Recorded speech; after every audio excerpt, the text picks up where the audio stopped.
नमस्कार दोस्तों, study point वाईजे में एक बार फिर से आपका स्वागत है। आज हम इस वीडियो में हिमाचल प्रदेश का टेट का पेपर सॉल्व करने वाले हैं। इस पेपर में आप बाल विकास के 30 प्रश्नों के उत्तर देखेंगे। यह पेपर हाल ही में 25 अगस्त 2020 को हुआ है। तो इस वीडियो में हम बाल विकास के 30 प्रश्नों के उत्तर करेंगे। तो आपको पता ही चल गया होगा कि हाल ही में जो पेपर हो रहे हैं और सीटेट की डेट भी अभी आ सकती है। आपको सितंबर लास्ट तक इसकी डेट जो होगी वो कंफर्म हो जाएगी और एग्ज़ाम होने के चांस अक्टूबर में डेफिनेटली हो सकते हैं। तो चलिए शुरू करते हैं। तो पहला प्रश्न है कि व्यक्तित्व का द्विखंडीय सिद्धांत किसने दिया। तो यहाँ पे पहली बात तो क्वेश्चन में जो वर्ड है वो गलत लिखा हुआ, व्यक्तित्व यहाँ पे था, होना चाहिए था बुद्धि का द्विखंडीय सिद्धांत किसने दिया था करके। और इसका जो राइट आंसर है वो है डी, स्पीयरमैन के द्वारा बुद्धि का द्विखंडीय सिद्धांत दिया गया है।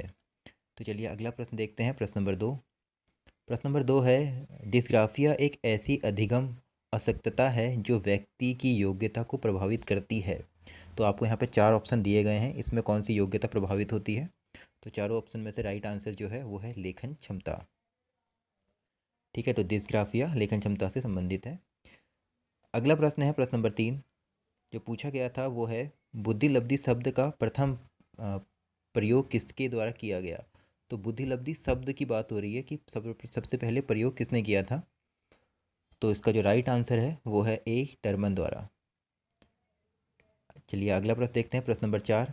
आधुनिक मनोविज्ञान का जन्मदाता कौन है। तो आधुनिक मनोविज्ञान का जो जन्मदाता है वो किसे कहा गया। आंसर है डी, विलियम जेम्स इसका राइट आंसर है। ऐसे ही प्रश्न सीटेट में भी पूछे जा सकते हैं, तो आप बने रहिए हमारे साथ और वीडियो को पूरा देखिए। चलिए अगला प्रश्न देखते हैं।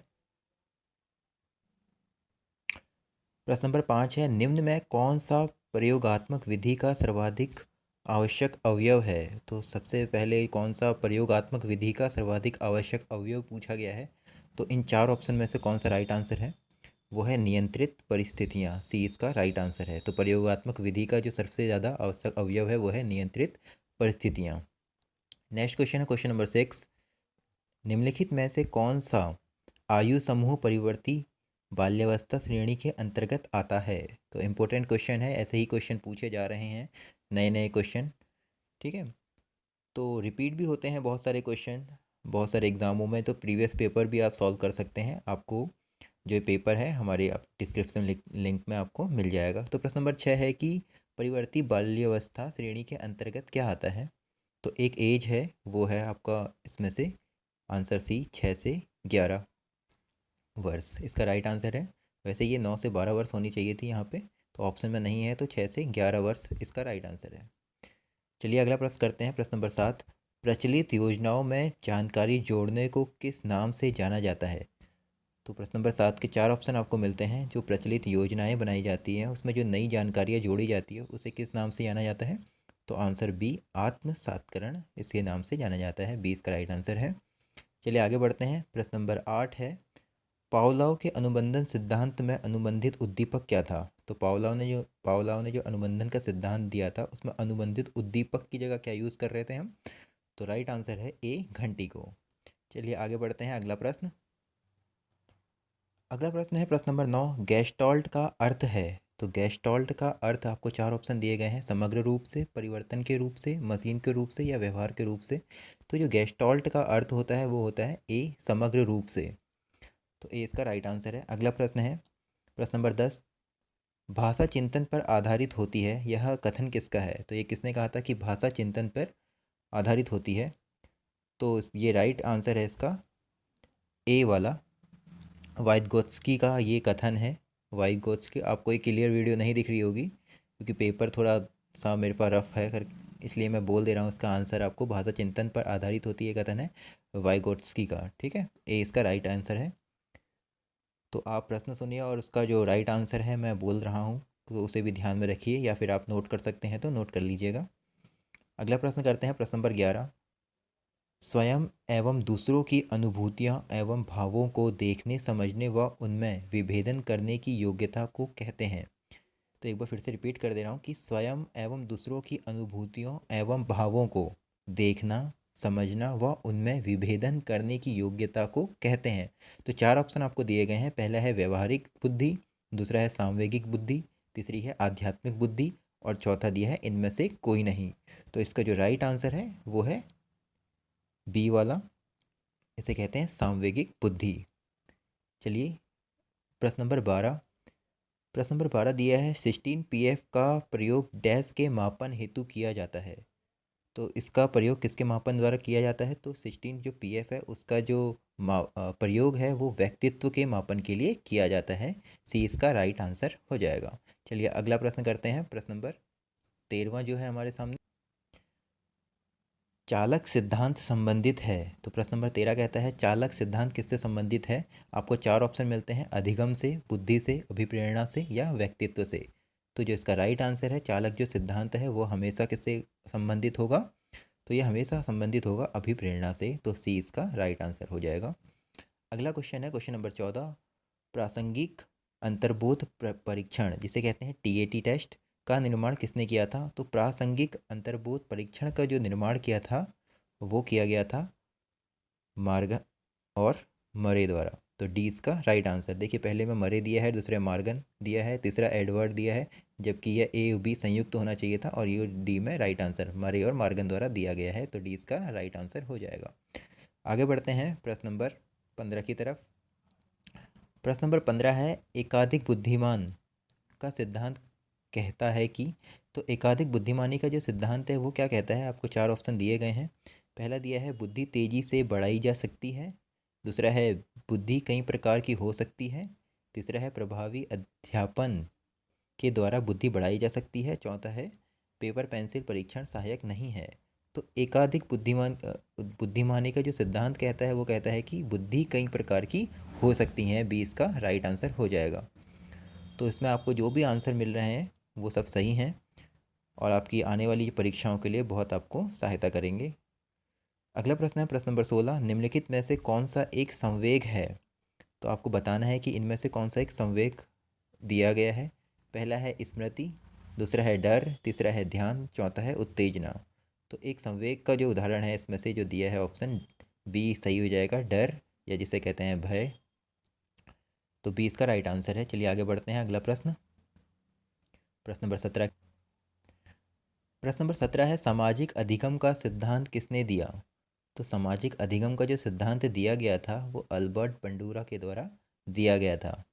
आपको इससे ज़्यादा जो क्वेश्चन आए हुए हैं ये हमारी जो पहले वीडियो बनाई गई हैं इसमें, उसमें आपको यहाँ से करीब 20 क्वेश्चन हमारी जो पहले की वीडियो है इन्हीं में से मिल जाएंगी इस पेपर में जो पूछी गई थी।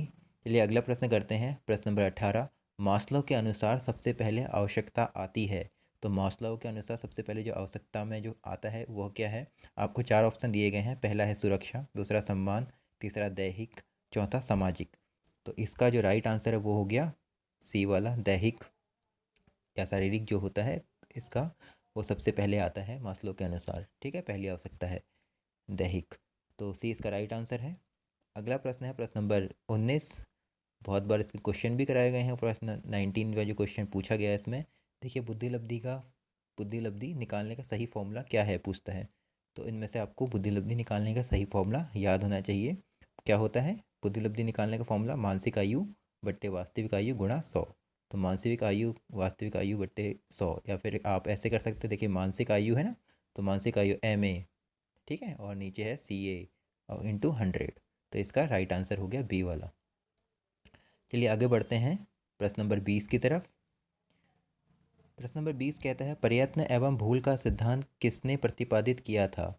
तो प्रयत्न और भूल का जो सिद्धांत है ये आपको पता ही होगा किसके द्वारा प्रतिपादित किया गया था। सिंपल सा क्वेश्चन है, डी थॉर्नडाइक के द्वारा। अगला प्रश्न है प्रश्न नंबर 21। बालक की अनुबंधित उद्दीपक के समान अन्य उद्दीपकों को प्रति अनुक्रिया की प्रवृत्ति है। एक बार रिपीट करता हूँ क्वेश्चन। बालक की अनुबंधित उद्दीपक के समान अन्य उद्दीपकों के प्रति अनुक्रिया की प्रवृत्ति है। चार ऑप्शन दिए गए हैं आपको, तत्परता, अर्जन, सामान्यीकरण या विभेदीकरण। तो इसमें से जो राइट आंसर है वो है इसका सामान्यीकरण। सी इसका राइट आंसर है। अगला प्रश्न प्रश्न नंबर 22। एक मानसिक संरचना जो सामाजिक तथा अन्य संज्ञान को निर्देशित करती है क्या है?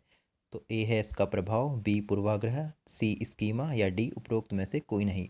तो इसका जो राइट आंसर है वो है सी स्कीमा अवस्था। चलिए आगे बढ़ते हैं। प्रश्न नंबर 23, पहले प्राप्त होने वाली सूचना की प्रबल भूमिका क्या कहलाती है? तो पहले प्राप्त होने वाली जो सूचना है उसकी भूमिका को हम क्या कहते हैं? उसकी भूमिका कहलाती है प्रथम प्रभाव का होना। तो बी इसका राइट आंसर है। आगे बढ़ते हैं प्रश्न नंबर 24 की तरफ। प्रश्न नंबर 24 है, सृजनात्मकता में मुख्य रूप से समाहित है। तो चार ऑप्शन दिए हैं, तर्क, बहुविध चिंतन, एक विध चिंतन या परंपरा। तो चारों में से राइट आंसर जो हो जाएगा वो है आपका बहुबुद्धि चिंतन। पी इसका राइट आंसर है। चलिए अगला प्रश्न करते हैं। प्रश्न नंबर 25, मनोविश्लेषण का विकास किसने किया? तो मनोविश्लेषण का विकास किसके द्वारा किया गया था? राइट आंसर है सी वाला, सिगमंड फ्राइड के द्वारा। ये जो क्वेश्चन है आपको जो पहले जो वीडियो बनाई गई हैं उन सब में मिल जाएंगे और बहुत आसानी से आपको याद भी हो जाएंगे, तो एक बार उन वीडियो को भी ज़रूर देखें। अगला प्रश्न है प्रश्न नंबर 26, आश्रित व अनाश्रित परिवर्त परिवर्त किस मनोवैज्ञानिक जांच विधि में प्रयुक्त होते हैं? तो आश्रित व अनाश्रित परिवर्त हैं वो कौन सी मनोवैज्ञानिक विधि है जिसमें ये प्रयुक्त होंगे? ऑप्शन दिए गए हैं चार आपको, प्रेक्षण विधि, व्यक्ति अध्ययन विधि, प्रायोगिक विधि या साक्षात्कार विधि। तो जो इसका राइट आंसर है वो है प्रायोगिक विधि, सी इसका राइट आंसर है। चलिए अगला प्रश्न करते हैं। प्रश्न नंबर 27, मास्लो के अनुसार मानव आवश्यकता के उपक्रम में सबसे ऊंचा स्थान किसका है? तो मास्लो के अनुसार मानव आवश्यकता के उपक्रम में सबसे जो ऊंचा स्थान है वो है आत्मसिद्धि की आवश्यकता का होना। तो सी इसका राइट आंसर है। चलिए आगे बढ़ते हैं। अगला प्रश्न है प्रश्न नंबर 28। 28 कहता है, निम्नलिखित में कौन सा दीर्घकालिक स्मृति का प्रकार नहीं है? तो दीर्घकालिक स्मृति का आकार नहीं है बोलता है। तो आपको चार ऑप्शन दिए गए हैं, घोषणात्मक स्मृति, कार्यकारी स्मृति, घटनापरक स्मृति या आर्थी स्मृति। तो नहीं है की बात की गई है, तो बी इसका राइट आंसर है, कार्यकारी स्मृति। अगला प्रश्न प्रश्न नंबर 29, पुनर्बलन का सिद्धांत किसके द्वारा दिया गया? तो आपको ये प्रश्न का उत्तर आपको ज्ञात ही होगा क्योंकि ये बहुत बार रिपीट हो चुका है हमारी वीडियोस में। आप कम से कम 2-3 बार ये प्रश्न पूछा जा चुका है पहले की जो वीडियो थी, और जो एग्ज़ाम जो हुए हैं 2019 में भी सी टेट का एग्ज़ाम हुआ था उसमें भी ये पूछा गया था। तो पुनर्बलन का जो सिद्धांत है वो किसके द्वारा दिया गया था? आपको सिंपल सा है, सी इसका स्किनर के द्वारा। तो सी इसका राइट आंसर है। अगला प्रश्न है प्रश्न नंबर 30। प्रश्न नंबर 30 है, व्यवहारवाद का जन्मदाता किसे कहा जाता है? तो व्यवहार का जन्मदाता कौन है? J B Watson. इसका राइट आंसर सी वाला। तो जे बी वॉटसन को व्यवहार का जन्मदाता कहा जाता है। तो दोस्तों वीडियो पसंद आए तो लाइक और सब्सक्राइब जरूर कीजिएगा दोस्तों। धन्यवाद।